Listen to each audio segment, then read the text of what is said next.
Here are some things we never hear. 75% of the black boys in California don't meet state reading standards.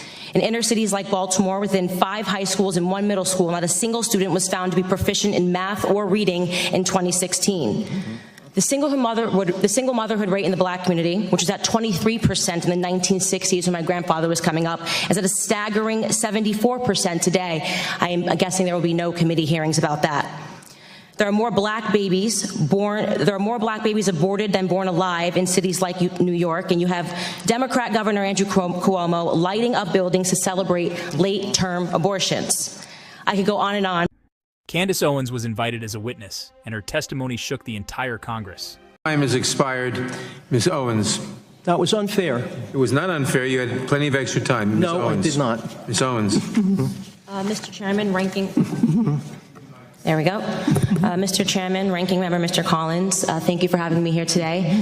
I received word on my way in that many of the journalists were confused as to why I was invited, and none of them knew that I myself was the victim of a hate crime when I was in high school. That's something that very few people know about me because the media and the journalists and the left are not interested in telling the truth about me because I don't fit the stereotype of what they like to see in black people. I'm a Democrat. I support the President of the United States, and I advocate for things that are actually affecting the black community. I'm honored to be here today in front of you all because the person sitting behind me is my 75-year-old grandfather. I've always considered myself to be my grandfather's child, and I mean to say that my sense of humor, my passion, and my work ethic all comes from the man that is sitting behind me. She opened by saying that yes, white supremacy is real. She acknowledged that racism exists. But her main point was that these ideologies, while real, are not the greatest threat facing black Americans today. And in her view, they're being used as political distractions. Her bottom line was this: these are measurable, devastating problems, but they're not getting the same national attention as white supremacy. And in her view, that imbalance is political. My grandfather grew up on a sharecropping farm in the segregated South. He grew up in an America where words like racism and white nationalism held real meaning under the Democrat Party's Jim Crow laws. My grandfather's first job was given to him at the age of 5 years old, and his job was to lay tobacco out to dry in an attic in the South. My grandfather has picked cotton, and he has also had experiences with a Democrat terrorist organization of that time, the Ku Klux Klan. They would regularly visit his home, and they would shoot bullets into it. They had an issue with his father, my great-grandfather. During my formative years, I had the privilege of growing up in my grandfather's home. It's going to shock the committee, but not once, not in a single breath of a conversation did my grandfather tell me that I could not do something because of my skin color. Not once did my grandfather hold a gripe against the white man. I was simply never taught to view myself as a victim because of my heritage. I learned about faith in God, family, and hard work. Those were the only lessons of my childhood.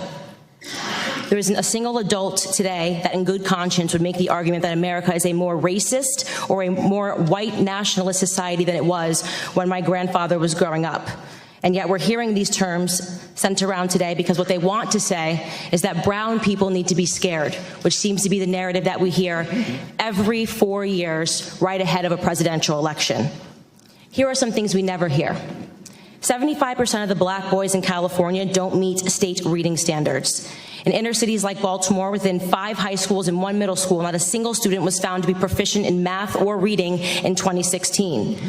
The single motherhood rate in the black community, which was at 23% in the 1960s when my grandfather was coming up, is at a staggering 74% today. I am guessing there will be no committee hearings about that. Now, where this gets really interesting is her claim that censorship is the real target, that these hearings are, in part, about building public support for silencing dissenting voices online. That's a big claim, and it's hard to prove, but it's not without precedent. We've seen examples where platforms have suspended or demonetized people for statements that were later reversed or deemed not to violate any rules. There are more black babies aborted than born alive in cities like New York, and you have Democrat Governor Andrew Cuomo lighting up buildings to celebrate late-term abortions.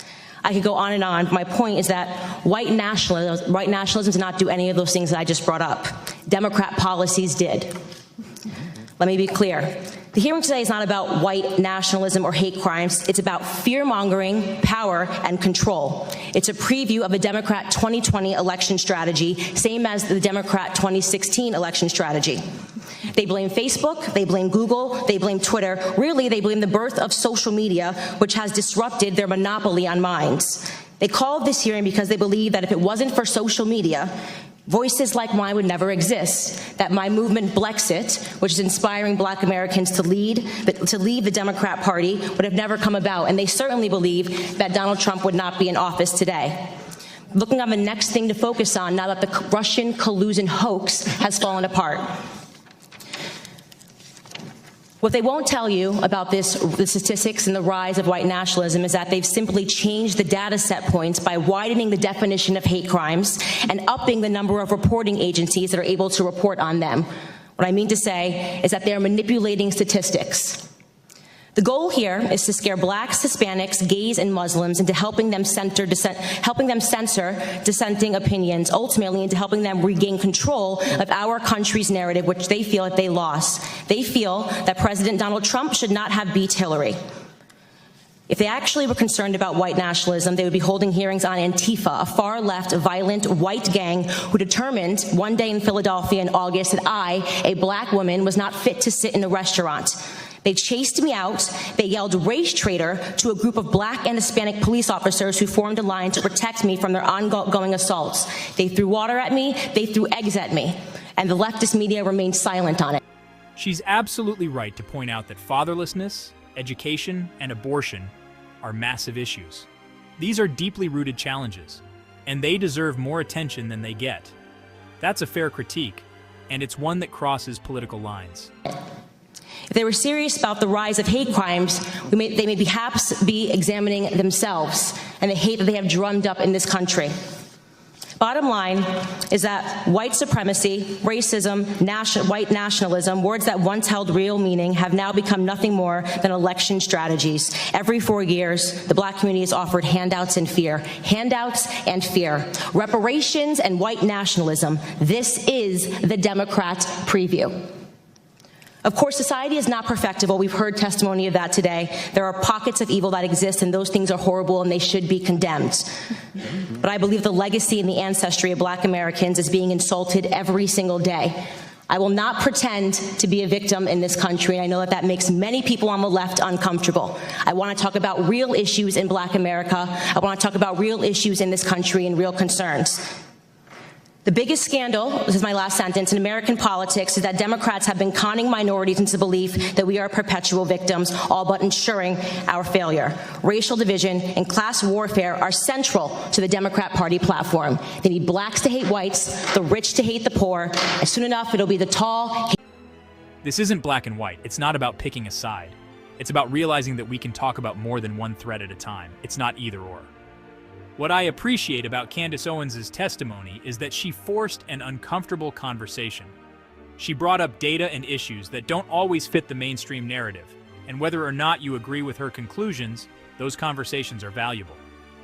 She's also a reminder that not all Black Americans think the same, not all conservatives think the same, and not all Democrats or progressives are immune from criticism. But the bigger point, and this is what I want to leave you with, is that the moment we stop being able to hear from people we disagree with, we lose the ability to solve problems. If we can't discuss hard truths, if we can't sit in the discomfort of opposing views, then we're just shouting past each other. And frankly, we're getting nowhere. So now I want to hear from you. What did you think of her points? Do you think white supremacy is being exaggerated in the media? Do you think issues like fatherlessness, education, and abortion should be getting more attention? Drop your thoughts in the comments. Just keep it respectful. As always, thanks for watching. If you found this video interesting, hit that like button, subscribe for more content like this, and we'll see you next time.